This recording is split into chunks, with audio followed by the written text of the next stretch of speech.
நம்ம லைஃப்பில் பிறந்துட்டோம் அவ்வளோதான். நம்ம முடிஞ்ச வரைக்கும் நம்ம சந்தோஷமாக வாழணும்.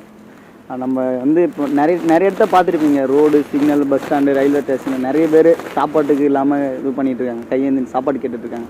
அவங்களுக்குலாம் நம்மளால் முடிஞ்ச ஒரு உதவி பண்ணணும். சாப்பாடு நம்மளால் முடிஞ்சது அட்லீஸ்ட் உடை, ட்ரெஸ்ஸு இல்லைன்னா சாப்பாடு ஏதாச்சும் நம்மளால் முடிஞ்சது. ஏன்னா நம்ம போகும்போது எதுவுமே எடுத்துகிட்டு போக போகிறதில்ல. முடிஞ்ச வரைக்கும் ஒரு 4 பேருக்கு உதவியாக இருந்தோன்ற மாதிரி தான் இருக்கணும் லைஃப்பில் நான் நினைக்கிறேன். அது மட்டும் இல்லாமல் நம்ம ஒரு தெரிஞ்சவங்களுக்கு செய்கிற உதவி வந்து ஒரு மனித நேயமாக இருக்காது. அவங்களுக்கு இப்போ நான் உங்களுக்கு கூட ஒரு உதவி பண்ணுறேன்னா அந்த உதவி நீங்கள் எனக்கு திரும்ப செய்வீங்க அப்படின்ட்டு தான் நான் உங்களுக்கு ஒரு உதவி பண்ணுவேன். ஆனால் முன்ன பின்ன யாருன்னே தெரியாத ஒருத்தவங்க ரோட்டில் நடந்து போவாங்க. அவங்களுக்கு ஒரு வேளை சாப்பாடு கொடுக்குறோம், ஏதோ தண்ணி கொடுக்குறோம். நம்மளால் முடிஞ்சதான், நம்ம இதுதான் அப்படின்ல நம்மளால் முடிஞ்சதை கொடுக்குறோம்ல, அதுதான் ஒரு மனித நேயமே. அதுக்கு தான் நான் மனித நேயன்ட்டு போட்டு எல்லாருக்கும் சாப்பாடு கொடுத்துட்ருக்கேன். என்னால் முடிஞ்ச உதவி பண்ணிகிட்ருக்கேன். அதுக்கு எல்லோரும் சப்போர்ட் பண்ணுறாங்க.